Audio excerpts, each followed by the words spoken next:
Avant de commencer l'épisode, j'ai une annonce à vous faire. Le lundi 3 avril prochain ouvriront les inscriptions pour la nouvelle session de l'accompagnement Indépendance Cannelle. Indépendance Cannelle, c'est l'accompagnement longue distance le plus complet que je propose actuellement pour travailler ensemble à retrouver une relation sereine avec votre alimentation. Si aujourd'hui votre espace mental est encombré par des pensées autour de la nourriture et de votre apparence corporelle, il me semble qu'Indépendance Cannelle peut vous aider à libérer de l'espace pour enfin vous concentrer sur d'autres sujets qui vous approcheront de ce qui compte vraiment pour vous. Pendant 12 mois au sein d'un petit groupe, nous avançons ensemble vers plus de liberté et d'insouciance dans votre relation avec l'alimentation, le poids, le mouvement et l'image corporelle. Je ne la fais pas plus longue. Si vous souhaitez rejoindre la liste d'attente et pouvoir vous inscrire en avant-première à Indépendance Cannelle, rendez-vous sur mon site pouvoircannelle.com sur la page d'Indépendance Cannelle ou directement en suivant le lien dans la description de l'épisode. Je vous laisse à présent avec l'épisode du jour. Je suis Anne Pioz, psychothérapeute et je vous accompagne à retrouver une relation sereine et intuitive avec votre alimentation. La pleine conscience du pouvoir est un podcast qui vous accompagne à reprendre le pouvoir dans votre relation avec la nourriture, à sortir des injonctions de la culture des régimes et à ne plus vous sentir seul avec tout ça. Dans ce podcast, je partage des outils, des réflexions. Je vous parle aussi de pleine conscience et d'introduire dans votre quotidien plus d'observation de votre propre fonctionnement. Je vous propose également des témoignages de femmes et d'hommes qui vivent ou ont vécu un trouble du comportement alimentaire ou une relation compliquée avec leur alimentation. Leurs témoignages vous permettront, je l'espère, de réaliser que nous sommes nombreux à nous retrouver pris au piège de cette relation toxique. Je vous laisse avec l'épisode du jour. Je m'appelle Mathilde, j'ai grandi, j'ai plus 26 ans mais j'ai 27 ans maintenant. J'ai eu la joie de faire partie d'Indépendance Cannelle et ça a été une expérience très riche. En novembre 2021, j'étais persuadée que je pouvais pas faire confiance à mon corps en fait. En un an, on a le temps vraiment d'évoluer, on a le temps de faire des allers-retours, on a le temps de se planter, on a le temps de réussir, on a le temps de faire plein de trucs. Il y a un mot qui me vient, c'est le mot cocon. C'est douillet, c'est bienveillant, c'est chaleureux, c'est un peu comme une ressource. J'ai arrêté de me peser et je remarque que mon quotidien s'en porte très bien, vraiment. J'ai compris et j'ai accepté qu'il y a des jours, je vais me trouver magnifique et puis il y a d'autres jours, je vais être plus critique. Je prends plus mes décisions par rapport à un état émotionnel lié à mon corps ou par rapport à ce que j'ai dans mon assiette ou ce que je vois sur la balance. Ça pour moi, mais c'est la liberté en fait. Petit corps, petite Mathilde, je vais plus te faire subir ça en fait. Ce n'est plus un sujet. Et c'est ce que je voulais. Bienvenue dans l'épisode 79 du podcast La pleine conscience du pouvoir. Aujourd'hui, je vous propose de retrouver Mathilde. Vous aviez pu déjà entendre la première partie de son témoignage dans l'épisode 30, sorti début novembre 2021. Mathilde avait déjà bien avancé vers une relation plus sereine avec son corps, entre autres par le biais de la pratique de la musculation. Pourtant, sa relation à l'alimentation n'était pas encore sereine et sa relation au sport était plutôt guidée par l'atteinte d'objectifs visant une perte de poids et l'objectif d'avoir un corps normé. C'est pour cette raison que lorsque j'ai ouvert la deuxième version de l'accompagnement Indépendance Cannelle en novembre 2021, Mathilde m'a très vite contactée pour faire partie des pionnières. Nous avons donc passé une année ensemble et Mathilde partage dans cet épisode la façon dont notre travail ensemble lui a permis de dire qu'aujourd'hui, elle se sent enfin sereine avec la nourriture, qui n'est plus un sujet, et que sa relation à son corps est enfin apaisée. Je vous laisse avec notre conversation. Bonjour Mathilde. Hello Anne. Je suis vraiment super contente que nous nous retrouvions dans ce nouvel épisode de la pleine conscience du pouvoir puisque tu étais déjà venue dans un épisode, le 30, qui est sorti début novembre 2021, donc il y a un petit peu plus d'un an à l'heure où nous enregistrons cet épisode. Et vraiment, je suis ravie d'avoir de tes nouvelles déjà, même si nous allons le voir pas mal vu pendant toute l'année 2022. Mais voilà, prendre de tes nouvelles et puis que tu nous racontes un petit peu la suite de ton témoignage. Peut-être qu'on va prendre juste le temps que tu te présentes pour les personnes qui n'auraient pas écouté l'épisode précédent, on va dire le 30. Ouais, pas de souci. Déjà, merci Anne de me faire réintervenir dans le podcast. Je suis vraiment ravie d'avoir encore une fois un espace où on peut juste échanger, partager un peu notre expérience, notre vécu. Et puis, c'est vrai que depuis novembre 2021, il s'est quand même passé pas mal de choses. Hein. Ah, Donc, du coup, j'ai hâte de pouvoir échanger avec toi là-dessus. ouais. Pour me présenter rapidement, voilà, donc je m'appelle Mathilde. Du coup, j'ai grandi. Hein. J'ai plus 26 ans, mais j'ai 27 Ah ben ans oui, maintenant. c'est logique. J'ai grandi. J'aime bien comme tu dis, j'ai grandi. Ouais, j'ai grandi, je trouve ça plus sympa de se Oui. dire que j'ai pris un an de plus ou autre. Oui. On s'arrête jamais de grandir. J'habite en région parisienne et j'ai eu la joie de faire partie d'Indépendance Cannelle Exact. fin 2021 et toute l'année 2022. Oui. Et ça a été une expérience très riche. Et puis à côté de ça, au niveau professionnel, moi je suis coach de vie et j'aide les personnes qui ont tendance à dire oui avec plaisir bien sûr, alors qu'au fond elles pensent non, fous-moi la paix.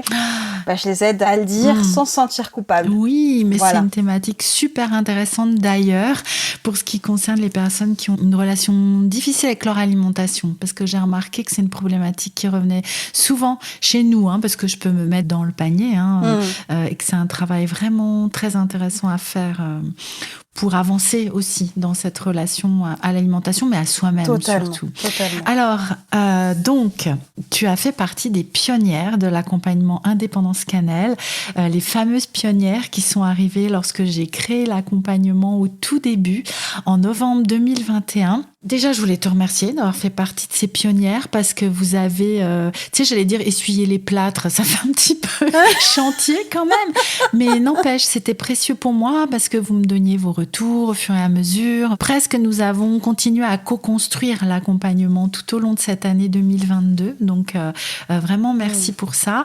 Et la première question que j'avais envie de te poser, c'est où est-ce que tu en étais? Parce que quand on s'est quitté à la fin de l'épisode 30, voilà, tu nous avais parlé en résumé de ta relation au sport et à l'alimentation. Cette relation au sport qui t'avait fait grandement avancer dans la réconciliation avec ton corps et ton image corporelle. Et puis tu es arrivée quand j'ai ouvert l'accompagnement. Assez vite, tu m'as dit mais Anne, je veux participer à cette aventure. Et qu'est-ce qui du coup a déclenché cette envie de te faire accompagner ou à nouveau accompagner dans cette relation-là? Déjà, j'ai envie de dire que je m'étais encore jamais fait accompagner sur la partie vraiment alimentation. J'avais fait beaucoup de choses de mon côté. Alors, j'avais eu en soi un accompagnement entre guillemets dans le sens où, dans le cadre de coaching sportif, il y avait une partie sur l'alimentation, mais pas du tout dans le sens où toi, tu le faisais. Oui. C'était plutôt... avec des objectifs derrière de perte de poids. Et donc, qui dit objectif de perte de poids, dit, calcul calorique, quoi. Et en fait, en novembre 2021, je sentais que ça faisait moins de sens pour moi, en fait, cette façon de voir mon alimentation, que j'en avais marre, en fait. J'étais juste fatiguée, en fait, de toujours être dans cette démarche de regarder ce qu'il y a dans mon assiette, que ça soit un sujet, en fait. Oui. J'en avais marre que ce soit un sujet, je commençais à être fatiguée. Et en fait, j'ai beaucoup aimé l'approche que tu as proposée. Alors, j'avais déjà entendu parler d'alimentation intuitive et autres, mais je sais pas, j'étais un peu méfiante, en fait. Je me disais, attends, c'est quoi ce truc? Oui, alimentation intuitive, mais bon, on peut pas être intuitif, quoi. J'avais un petit peu de ça. Et clairement, moi, ce qui a fait que j'ai eu confiance de me lancer, c'est parce que je te connaissais, en fait. Et je me disais, en fait, oui, c'est sûr que là, j'avais cette confiance qui était déjà présente. Oui. Donc, comment est-ce que je me sentais, moi, à ce moment-là, si tu veux? J'étais assez épuisée d'avoir déjà fait tout ça et que ce soit encore un sujet. En fait, je me disais, mais je veux plus que dans ma vie, dans mon quotidien, tout tourne autour de ça. Alors, ça tournait quand même moins autour de ça qu'avant. Oui. J'avais déjà fait un beau chemin là-dessus. Mais en fait, derrière, j'en avais marre de me préoccuper de faire attention à mon alimentation pour changer mon corps, en fait, tu vois. Oui. En fait, moi, ce que j'entends, c'est que il y avait du contrôle tout le temps, au final, par rapport aux calories ou par rapport aux macros. Souvent, dans les accompagnements sportifs, on est aussi très attentif à ça. Mais en tout cas, il faut que je mange bien, il faut que j'ai le nombre de calories qu'il faut, il faut que j'ai... Enfin bref, il y avait du contrôle et que tu étais épuisée de ça, en fait, de devoir surveiller sans cesse. En même temps, tu te disais, non, ça peut pas être intuitif, je peux pas juste suivre ce que me dit mon corps, ça va pas être possible, ça. C'était un petit peu utopique. Mais en même temps, t'en pouvais plus, quoi. C'est comme si t'étais coincée au milieu de ça, en fait. Est-ce que je lâche ou est-ce que je continue à tenir ? Et je suis épuisée de tenir, en fait. C'est ça, et puis j'avais vraiment la sensation que qui voulait dire alimentation intuitive, ça veut dire on va lâcher les rênes, on va y aller en mode YOLO, et du coup, j'étais persuadée que je pouvais pas faire confiance à mon corps, en fait. Bah oui, bien sûr. J'étais en mode, non, ça marchera pas, en fait. Pour moi, ça marchera pas, parce que les seules fois où j'ai essayé de lâcher, j'ai bien lâché, mais ça m'a posé des problèmes après. Oui, c'est ce que tu décris, c'est vraiment la croyance très forte que nous avons quand nous avons passé notre temps, des années, à manger avec notre tête, en fait. Et du coup, à ne plus avoir confiance dans les signaux de notre corps. Et beaucoup de messages de la culture des régimes nous ramènent à ça, en fait, qu'on ne peut pas avoir confiance dans notre corps. On ne peut pas avoir confiance en nous. De toute façon, on sera happé par les produits industriels, on sera happé par la malbouffe, on sera happé par tout ce qu'on s'est interdit pendant des mois, des années. Donc, non, le corps, il n'est pas fiable, en fait. Et oui, je comprends tout à fait que tu te disais, non. Et en fait, si je comprends bien, c'est parce que on se connaissait, parce qu'on avait déjà échangé ensemble, tu avais enregistré cet épisode de podcast, on s'était rencontrés aussi. Tu te dis, bon, si c'est Anne qui le dit, peut-être qu'il y a de l'espoir, c'est ça, non ?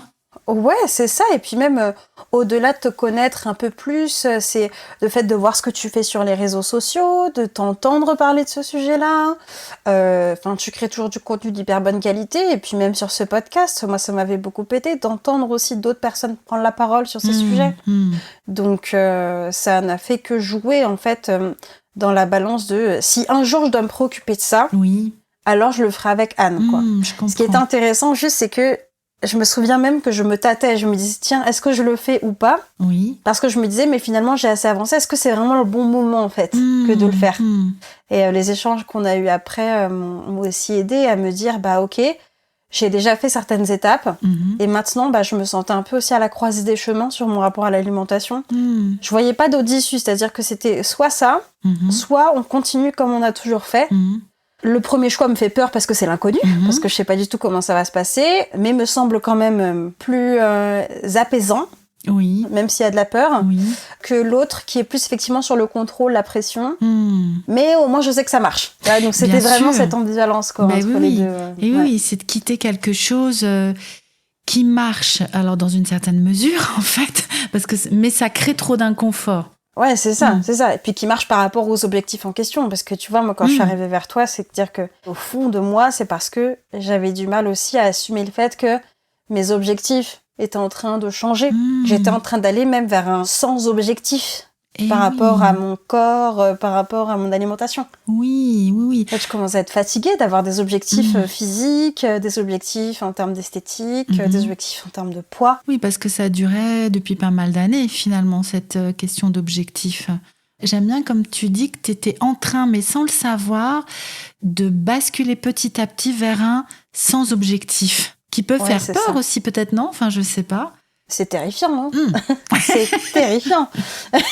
C'est-à-dire que quand on a toujours fonctionné d'une certaine façon, même si ça nous fait mal, on la connaît cette pression, donc il y a une part de « ça me fait mal, mais bon, au moins je connais ». C'est ça. Et le fait de ne pas avoir d'objectif, chez moi, ça faisait remonter toutes les peurs. Imagine, je reprends tout le poids que j'avais déjà perdu. Imagine, du coup, que finalement, je me rends compte que, un échec, ça ne fonctionne pas sur moi. Et donc, ce côté, maintenant, tu n'as qu'une voie, c'est celle que tu connaissais, il va falloir juste faire avec. Donc, il y avait vraiment tous ces questionnements qui revenaient, en fait.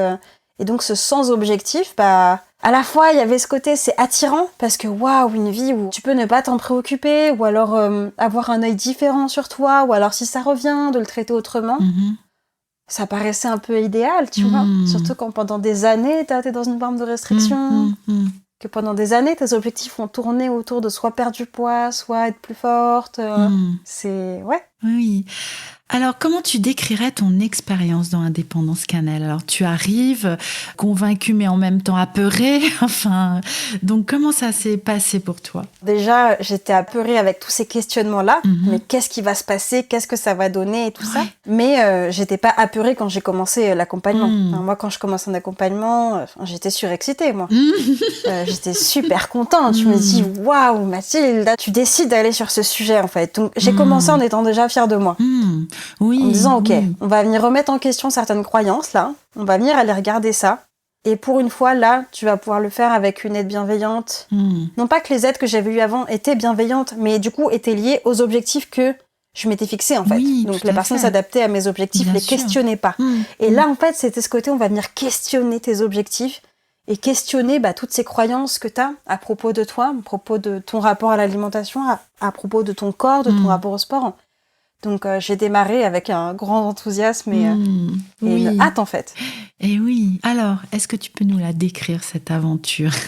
Déjà, moi, en fait, je savais pas du tout comment ça allait se passer. La seule chose que je savais, que c'était avec toi, que c'était sur 12 mois. Et ça, du coup, c'était aussi réconfortant. Il y avait un petit peu ce côté où, ok, en fait, pendant 1 an, je vais me faire aider là-dessus. Et ça, pour moi, c'était énorme. Et oui, vraiment. C'était plus ça que de te dire, oh là là, mais c'est fou, ça va prendre trop de temps, je vais jamais y arriver. Enfin, t'avais pas ces questions-là. Pas du tout. Moi, c'était plus le côté, ça me rassure. Oui. Parce que ça vient valider le fait que c'est normal que ce soit dur aussi, comme sujet, que t'arrives pas à régler ça toute seule. Enfin, ça peut prendre du temps, en fait. Ça vient valider le fait que c'est réapprendre certaines choses et que ça peut prendre du temps. Oui. Et du coup, je trouvais ça vachement écologique, en fait. Et j'aimais beaucoup ta façon de le décrire. Donc, pour moi, ça a été un point énorme. Parce qu'en 1 an, on a le temps vraiment d'évoluer, on a le temps de faire des allers-retours, on a le temps de se planter, on a le temps de réussir, on a le temps de faire plein de trucs, de vivre des choses fortes, d'aller à notre rythme. Oui. Ce que j'ai vraiment apprécié, en fait, dans Indépendance Cannelle, et c'est lié encore une fois à cette durée, c'est que justement, pour une fois, on n'a pas une promesse de « en 3 mois... ça y est, tu as changé absolument toutes tes croyances autour de l'alimentation ou autre. Et ça, avec le discours avec lequel moi, je suis pas alignée, par exemple. Et qui, je trouve, met dans une forme de pression. Donc, le fait de savoir que là, il y avait pas de pression, ça m'aidait beaucoup. Donc, ça, j'aime bien appuyer là-dessus quand il s'agit de décrire mon expérience d'Indépendance Cannelle. Ce que j'ai... comment je décrirais aussi cette expérience? En fait... Moi, il y a un mot qui me vient, c'est le mot cocon. J'avais l'impression d'être dans un cocon, vraiment. Donc, un cocon, c'est quoi? C'est douillet, c'est bienveillant, c'est chaleureux, c'est un peu comme une ressource. C'est un endroit où, là, il y a des choses, on peut aller se réfugier. Il y a un petit peu ce côté-là. Moi, j'ai trouvé beaucoup de réconfort et de façon de me réfugier, mais au sens, pas pour fuir, mais au contraire, pour... me ressourcer, me poser, être vraiment en phase avec moi et puis avec les autres puisqu'on est en groupe. Ouais, pour moi, c'est ce qui fait que c'est une réelle expérience, tu vois. Enfin, en tout cas, la façon dont je l'ai ressentie. Oui. Et d'ailleurs, le fait que ce soit en groupe, est-ce que c'était un point important pour toi ou est-ce que c'était un petit peu un blocage au départ? Comment tu le vivais, ça? Pour moi, non, c'était pas un blocage. Peut-être parce que j'ai l'habitude aussi de tout ce qui est groupe. En tout cas, j'avais déjà fait des choses un peu en groupe. Donc, c'était pas un blocage. Il y avait peut-être juste une crainte de se dire, oh là là, mais est-ce que je vais vraiment réussir à me livrer? Est-ce que je vais vraiment réussir à venir déposer des choses?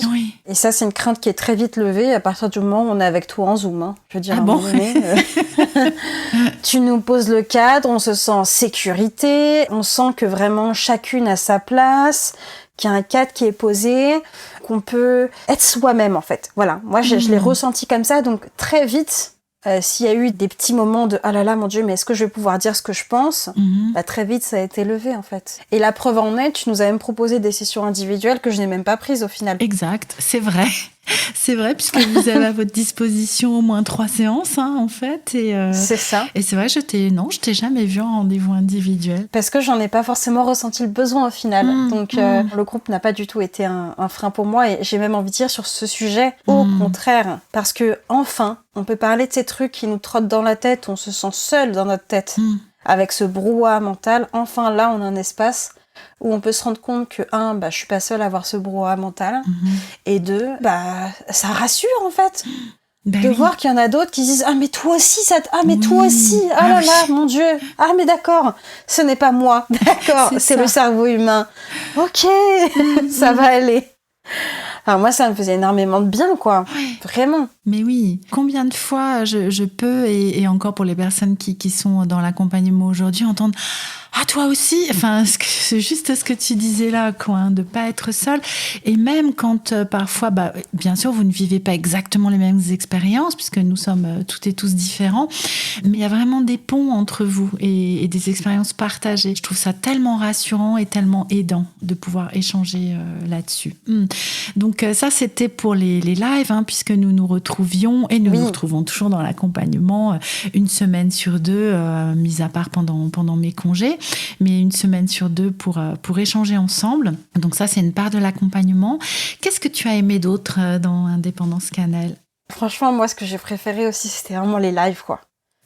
Parce qu'au final, j'ai appris, grâce à Indépendance Cannelle et grâce à toi particulièrement, avec ta posture, à juste déposer. Donc ça veut dire pouvoir venir et dire ce que je ressens, dire ce sur quoi je me questionne, et d'avoir une écoute entière et attentive. Là où, encore une fois, sur ces sujets, je ressentais beaucoup de solitude. Et où peut-être que je pouvais avoir du soutien, mais j'osais pas vraiment y aller parce que beaucoup de craintes. On va me juger, on va me donner des conseils alors que c'est pas ce que je veux, on va peut-être me faire des reproches cachés, enfin beaucoup de méfiance que j'avais. Non pas que les autres pouvaient être intentionnés dans ce sens-là, je veux dire, mais... Oui, bien sûr. Enfin, forcément, quand t'es dans un cadre avec une professionnelle de l'accompagnement, tu sais bien que ça sera différent, quoi. Oui. Et typiquement, ça, c'est quelque chose que j'ai juste adoré, être en live et avoir ce rendez-vous tous les 15 jours. Et là, on vient parler au fait. Et même si des fois, j'avais l'impression de pas avancer, en fait, venir en live, ça me permettait de faire pause et de me dire, ok, où est-ce que j'en suis aujourd'hui sur le sujet de mon alimentation, de mon corps et du sport. Et c'est comme ça que du coup que je me suis sentie avancer en fait, progressivement. Oui, raconte-nous alors ces étapes, ces avancées que tu as vécues pendant ces 12 mois. Je pense que la première chose que j'ai envie de partager, c'est que j'ai arrêté de me peser. J'ai arrêté de me peser. Ça fait du coup depuis novembre 2021 que je ne suis pas montée sur une balance. Et je remarque que mon quotidien s'en porte très bien. Vraiment. Ça veut dire qu'avant, tu te pesais très souvent ? Ah oui. J'ai fait plusieurs choses, moi. Alors, j'ai testé me peser une fois par semaine. Puis, c'était un peu le coup près le samedi qui faisait que du coup... Ah oui, comment je vais vivre le week-end, je régulais toute mon alimentation en fonction de ce qui avait été vu sur la balance. J'ai testé aussi tous les jours pour m'habituer à voir mon poids et pour essayer de changer mes émotions par rapport aux chiffres, etc. J'avais essayé tous les 2 jours. J'ai essayé à peu près tous les rythmes. Et les fois où j'arrêtais de me peser, ça partait pas d'une décision, ça partait d'une peur de voir le chiffre. Et oui, ça. Et là, c'était différent. Là, j'avais pris la décision d'arrêter de me peser. Pas par peur, mais parce que je voulais me foutre la paix, en fait. Je voulais me dire, ok, tu vas plus prendre tes décisions sur un chiffre. Et donc, j'ai eu besoin de ne plus voir le chiffre, tout simplement. Oui. Et comment tu l'as vécu, alors ? Une fois que la décision était prise, ça y est, c'était ok ? En fait, je me rends compte que c'est une décision que j'ai prise, mais au final, un peu inconsciemment, si tu veux, parce qu'au début, c'était pas acté dans ma tête. Voilà, j'avais pas noté dans le Discord, la communauté dans laquelle on est, du coup...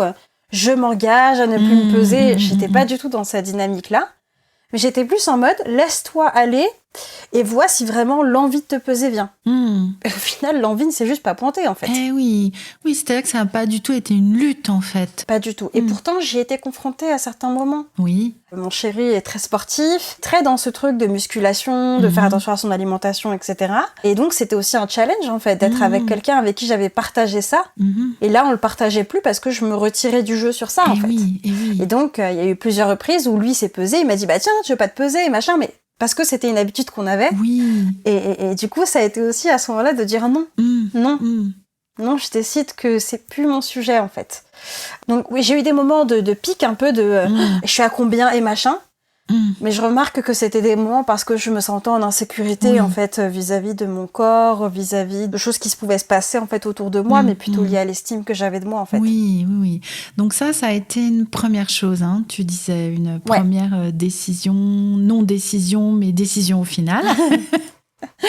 C'est ça. Qu'est-ce que tu vois d'autre comme moment clé alors ? Comme moment clé, franchement, il y a eu des sessions qui m'ont quand même beaucoup remuée parce qu'elles m'ont permis de prendre conscience et de mettre des mots sur des situations que je vivais. Je vais donner des exemples. Déjà, au niveau de mon alimentation, J'avais un truc autour du boulot où je finis ma journée et je me rends compte que le soir, en fait, je suis toute seule à la maison et je me retrouve du coup à commander sur des applications, etc. pour me faire livrer à manger. Pas envie de cuisiner. Et en fait, je comprenais pas ça parce que du coup, de un, ça m'embêtait parce que je dépensais beaucoup d'argent là-dedans, et de deux, parce que du coup, en plus, je me dirigeais pas vers des Pokéballs tout le temps, quoi. Tu vois ce que je veux dire? J'étais pas non plus sur ce qui était, en tout cas, réputé entre guillemets, je sais pas si je peux le dire là, mais comme étant des aliments sains entre gros guillemets. Et en fait, je me suis rendu compte que c'est grâce à nos échanges et du coup, à ce que tu m'as apporté, que j'avais pas de sas, en fait, de décompression. Et donc, mon sas de décompression, pour me déposer ma journée et pour lâcher prise sur la journée, qui avait été une journée forte en pression, je suis à mon compte, donc forcément, il y a plein de challenges, plein de défis qui sont à relever. Et du coup, pour me recharger, j'utilisais l'alimentation. Et ça, je le voyais pas comme ça, en fait, avant. J'avais pas compris que c'est parce que j'avais pas mon sas de décompression. Et que la nourriture faisait partie de ce sas-là. C'est ça. C'était son utilité dans ce moment-là de la journée. Exactement.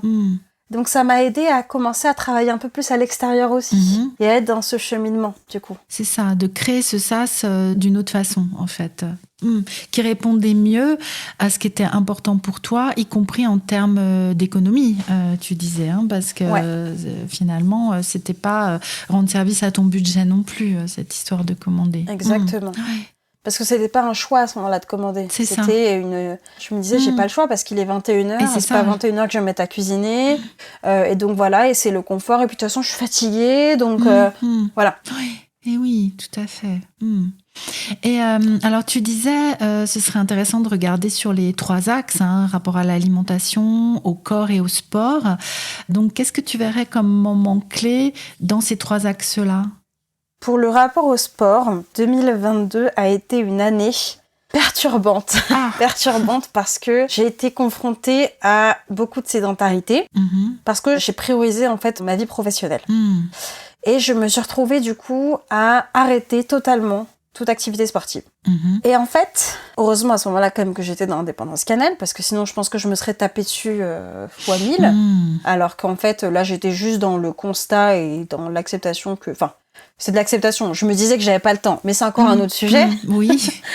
Mais on va dire que sur le rapport en fait au sport, déjà j'ai compris, et ça tu m'avais aidé à le voir, qu'en fait je m'identifiais encore à la Mathilde d'avant au niveau du sport. Et j'étais encore dans ce oui, mais avant j'arrivais à faire du sport, et parce qu'aujourd'hui du coup je ne le faisais plus, où le contexte avait changé, je m'interdisais en fait de me donner. Je me souviens d'une session, on a parlé des adjectifs qualificatifs que je mettais à la Mathilde sportive. Et que je m'enlevais, du coup, aujourd'hui, parce que je faisais plus de sport.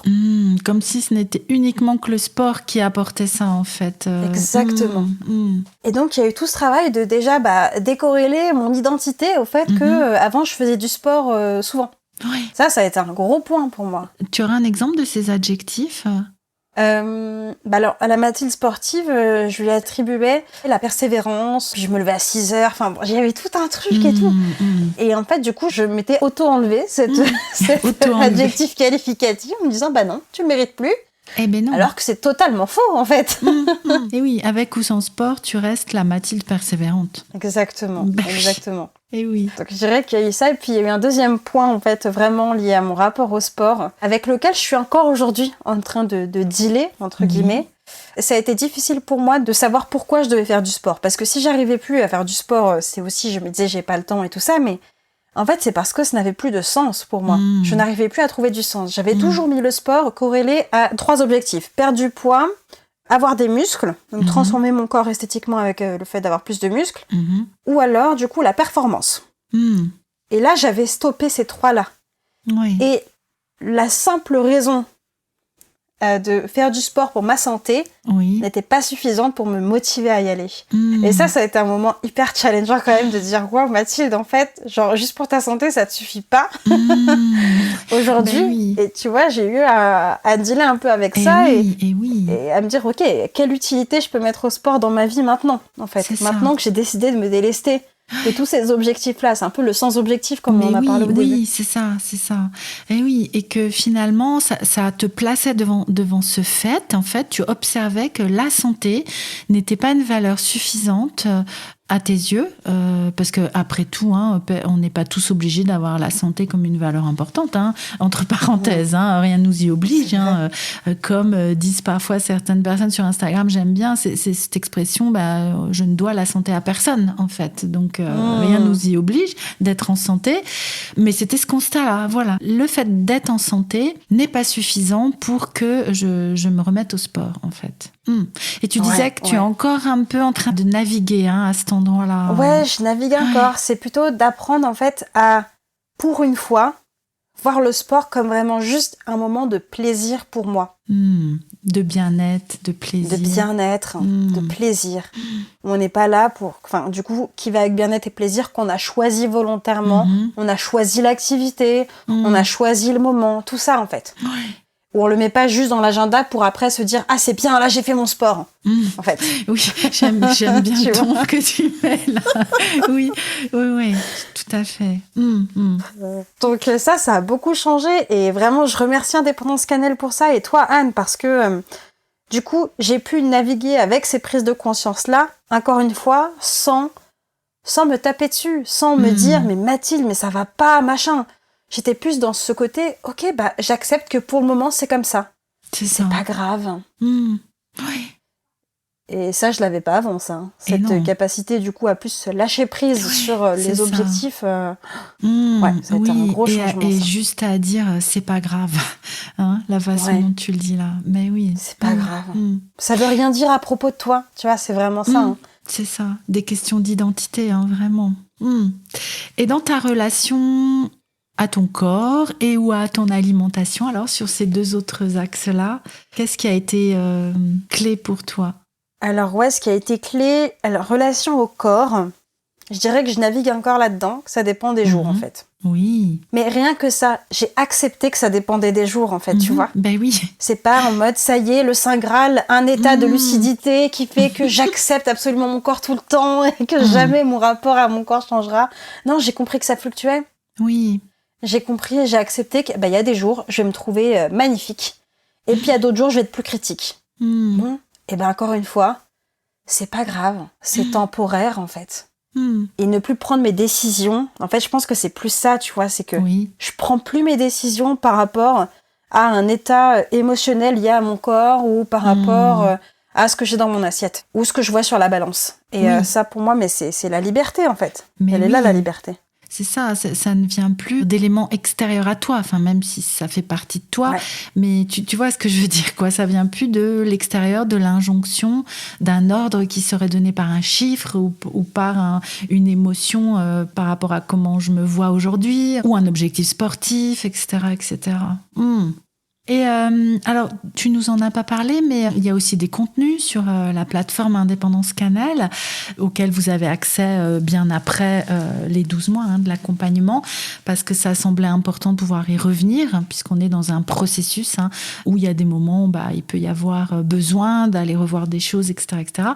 Et par exemple, tu vois, dans les tout débuts des contenus, dans l'étape 0, il y a des outils autour de l'auto-bienveillance, par exemple. Tu vois, moi, j'entends ça aussi dans ce que tu décris, la façon dont tu as pu prendre soin de toi de mieux en mieux, petit à petit, et te prendre dans les bras, te coucouner. Alors, il y a ce cocon qui est offert par l'accompagnement, par les lives, mais il y a aussi peut-être le développement, alors, je ne sais pas si c'est grâce à ces outils-là ou entre autres, mais de plus d'auto-bienveillance, finalement, vers toi. Alors, je vois qu'il y a deux choses. La première, c'est que les contenus, en fait, ceux que j'ai faits ont été un peu comme une... tu sais, la petite claque qu'il te faut au démarrage. Pas la claque, ça fait mal. Enfin, ça fait mal, mais en gros, je me souviens, moi, d'un exercice, là, où on fait un peu la rétrospective de notre historique régime. Mon histoire avec les régimes. Quand on voit tout ce qu'on s'est infligé, on se dit quand même... j'ai pas été très sympa. C'était pas très cool.